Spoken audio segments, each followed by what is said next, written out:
अगले सेशन के लिए बहुत बहुत स्वागत हम आपको जय पांडा जी करते हैं। बहुत बहुत शुक्रिया बैजयंत पांडा जी कि आप आज यहाँ हमारे इंडिया न्यूज़ मंच पर आएँ।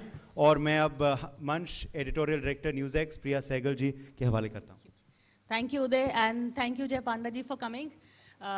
जैसे कि आप जानते हैं जय पांडा जी वाइस प्रेसिडेंट बीजेपी, लेकिन उन्होंने काफ़ी इलेक्शन गोइंग स्टेट्स भी संभाले हैं। असम तो संभालते ही हैं, लेकिन दिल्ली भी उनका है और छत्तीसगढ़ भी उन्होंने हाल में गए थे।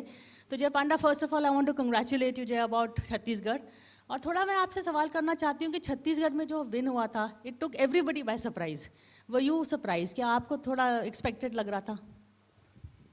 देखिए, लोगों को और ख़ास करके मीडिया में जो मित्रों हैं उनको इतनी सरप्राइज होनी नहीं चाहिए थी, क्योंकि वो जो रिपोर्ट कर रहे थे सर्वेज, वो शायद एक समय पे सच था, परंतु अंतिम 3-4 महीने में इतना ज़बरदस्त बदलाव आया जिसको मेरे ख्याल में ना कोई जो ओपिनियन पोल्स या सर्वेज या ना मीडिया ने पकड़ पाया। इसके कई सारे वजह हैं। सबसे बड़ा वजह तो यह है कि आदरणीय प्रधानमंत्री नरेंद्र मोदी जी का जो स्टैचर है, आप सब जानते हैं कि सारी दुनिया में हम जो कहते हैं कि वो सबसे लोकप्रिय नेता, ये केवल हमारा नारा नहीं है, ये आंकड़े से पता चलता है। जबकि बड़े बड़े नेता अन्य देशों में, आप ओबामा, क्लिंटन ऐसे नाम सोचे तो उनका 45 से 48% लोकप्रियता होता है। हमारे प्रधानमंत्री जी का 80, 85, 90% होता है। तो इसका असर पड़ता है। और जो भारत में जो बदलाव आया है, जो प्रगति, जो विकास हमें देखने के लिए मिल रहा है, उसका असर अब पड़ रहा है even in the state elections. और ये ट्रेंड शायद पहले इतना नहीं था और इस वजह से बहुत सारे मित्रों ने इसको पकड़ नहीं पाए। बट जे ट्रेंड पकड़े नहीं गए, पर एक ट्रेंड जो हो रहा है which I don't know whether you are it is doing you good, पर ये जो वन मैन का ट्रेंड चल रहा है, एक फेस पे आप सारे चुनाव जीत रहे हैं, डज दिस यू नो, ये थोड़ा सा इंदिरा गांधी का अथॉरिटेरियम इमेज भी आता है आपके ऊपर, वो भी एक्यूजेशन आती है। What will you know, you are not building rank and file. मैं I don't want to use unparliamentary words, but in fact that allegation is just nonsense. Let me explain why. क्योंकि Bharatiya Janata party जो दुनिया के सबसे बड़ी राजनीतिक दल है, we have 18 crore members and ये तो खामोखा नहीं बने हैं। और yes, जब प्रधानमंत्री जी, his popularity is so enormous, it would be silly of us not to take advantage of that. It would be irrational of us to not take advantage of the Prime Minister's immense popularity. We are a political party and he inspires 1.4 billion Indians. So obviously we'll take advantage of that. But you must also recognize and report कि पर्दे के पीछे जो हमारे करोड़ों कार्यकर्ता दिन रात परिश्रम करते हैं, घर घर जाते हैं और लाखों घर जाके पहुंचते हैं, करोड़ों लोगों को हमारे जो रोड मैप बताते हैं। क्या होता है कि फॉर एग्जांपल बहुत सारे योजनाएं ने लोगों का लाइफस्टाइल बिल्कुल बदल दिया है। मैं एक उदाहरण देता हूं, नल से जल, जो पीने के पानी घर घर पहुंचता है, 9 साल पहले केवल 16% घरों में पहुंचा था। आज के दिन 72% घर से ज़्यादा नल से जल पानी मिल रहा है वहाँ, और अगले 2 साल में पूरे 100% homes will get drinking water through pipes. लेकिन कभी कभी क्या होता है, इसका प्रचार हाईजैक हो जाता है। कोई लोकली अन्य दल अगर शासन में है, वो क्रेडिट क्लेम करने के लिए कोशिश करते हैं। तो हमारे जो लाखों कार्यकर्ता जाके मेहनत करते हैं, मैसेजिंग करते हैं कि देखिए ये मोदी सरकार का योजना जिसका फ़ायदा आपको मिल रहा है, ये सब all these have a huge contribution to our victories. But there is also a feeling कि जो अभी आपने नए चीफ मिनिस्टर्स चुने हैं तो उसका क्या मैसेज गया है, और जो ओल्ड चीफ मिनिस्टर जो लेफ्ट आउट है उसका ज़्यादा मैसेज जा रहा है कि बीजेपी एक तरफ से जो ओल्ड गार्ड है उनको टोटली साइडलाइन कर रही है, वाजपेयी अडवाणी की बीजेपी को उनको बिल्कुल पसंद नहीं है, Modi Shah setting up a new regime where they want younger leaders, but what do you do about the leaders जिन्होंने पार्टी में काम किया है, सेवा करी है, वर्क किया है? शिवराज सिंह चौहान स्पेशली ये जीत में उनका भी काफ़ी हक था, उनको साइडलाइन करने से क्या मैसेज आ रहा है?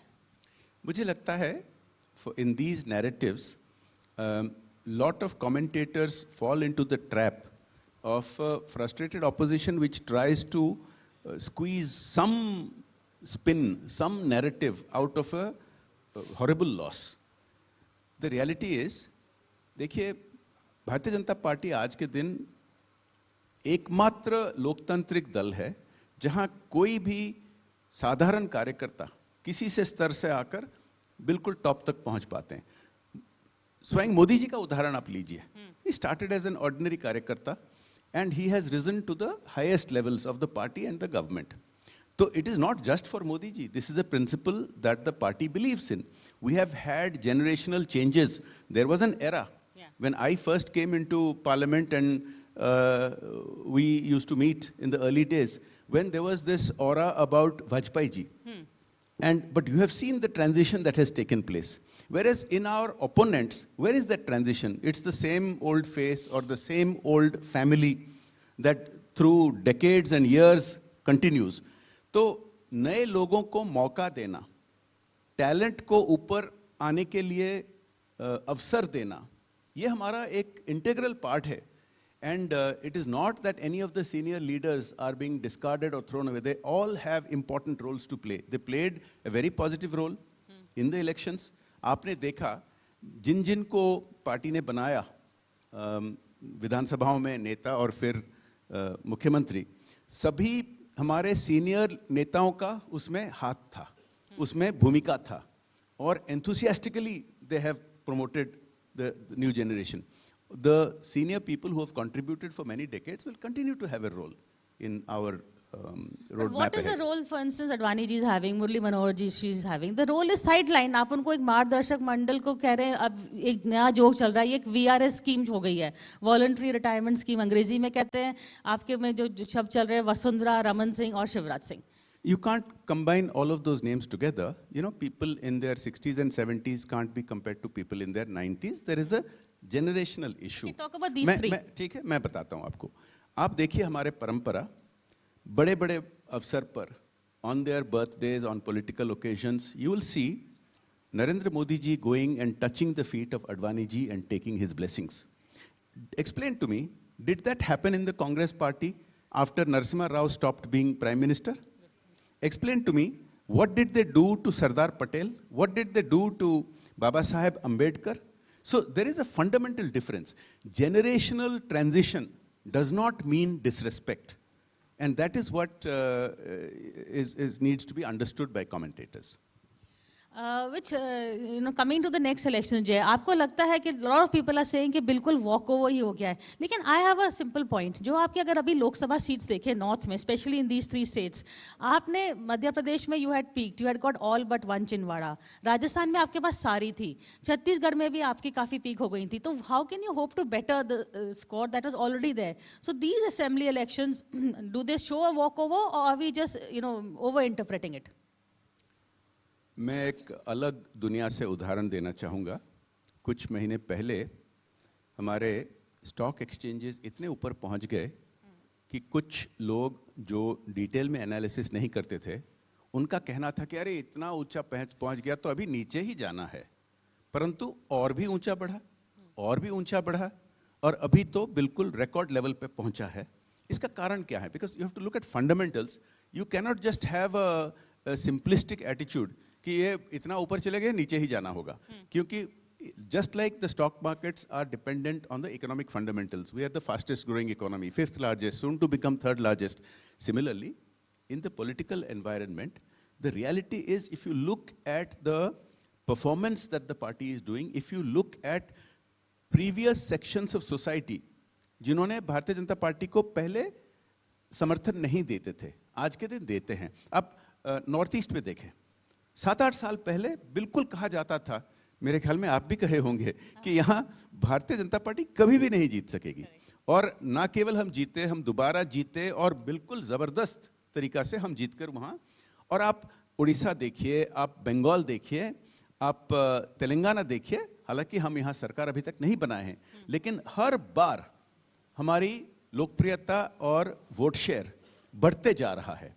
तो मेरा बिल्कुल, और इन प्रदेशों में जैसे कि मध्य प्रदेश, राजस्थान, छत्तीसगढ़, 5 साल पहले इन तीनों प्रदेशों को हारने के बावजूद हमने लोकसभा में क्लीन स्वीप किया, और अभी तो ये तीनों हम जबरदस्त जीते हैं। इसका एक और भी पॉजिटिव इफेक्ट रहेगा। तो मेरा ये सिंपलिस्टिक एनालिसिस से मैं सहमत नहीं हूं। मैं मानता हूं कि हम बहुत अच्छे प्रदर्शन करेंगे, और पहले से भी ज्यादा, with a very large majority. और ये इंडिया अलायंस के बारे में क्या आपको लगता है, will they be able to get the act together? आपको लगता है कि ऑपोजिशन में जो चल रहा है इस थिंग, कुछ उसके क्या संकेत आ रहे हैं ऑपोजिशन से? ये जो इंडी अलायंस, हाँ, नहीं तो ए को आप अलायंस को दो बार नहीं कह सकते। इंडी अलायंस जो है ना, देखिए, this is just the latest iteration of a repeatedly failed idea. आपने पहले इसको कहा जाता था थर्ड फ्रंट, पहले इसको कहा जाता था यूनाइटेड ऑपोजिशन, बहुत सारे नाम दिए गए हैं, और पिछले 2, 3, 4 चुनाव साइकिल में ये इकट्ठे होने के लिए कोशिश कर रहे। पहले क्या होता था, जब कांग्रेस सबसे बड़ी पार्टी थी तो some of these were against Congress. Now BJP is in pole position, so they are all aligning. इसमें प्रॉब्लम क्या है, इनका कोई इडियोलॉजी में मैचिंग नहीं है। दूसरी बात, they are all but all dynastic parties. Maybe 1 or 2 are not yet dynastic parties, about to become. Okay. But 99% of them are dynastic parties.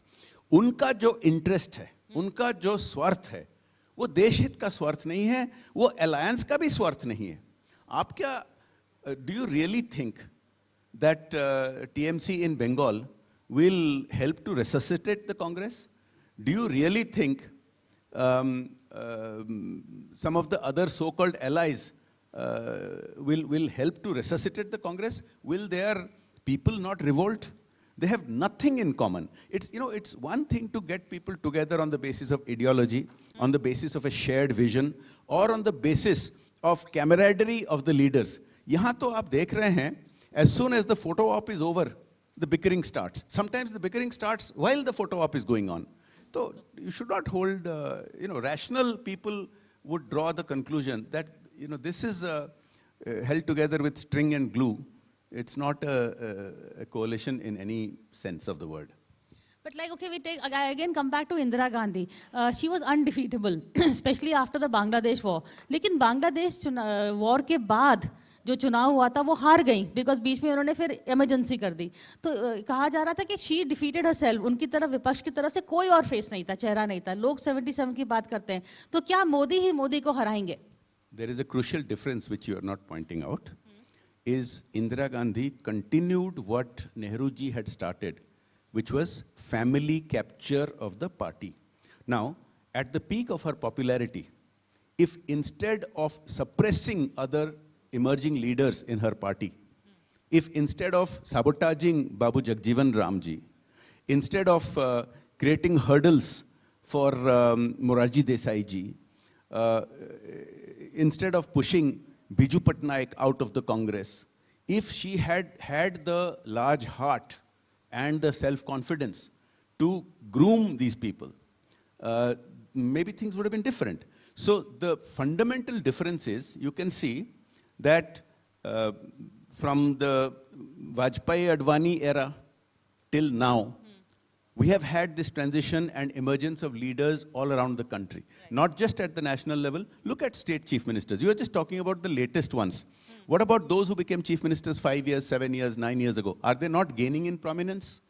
So we have, it is not an individual-based party. Yes, our leader as an individual is the most popular leader in the world. We take advantage of that. But we have bench strength that is continually being groomed and encouraged and grown. And that is the difference. Okay, Jay Panda, thank you so much for joining us. But before I let you go, what is your figure for 2024? Because I'm going to hold you to that. हम record कर रहे हैं ये. 350 plus. 350 plus. आप कह रहे हैं improve करेंगे BJP. On that note, thank you so much for joining us, and a big hand for Jay Panda. Thank you so much.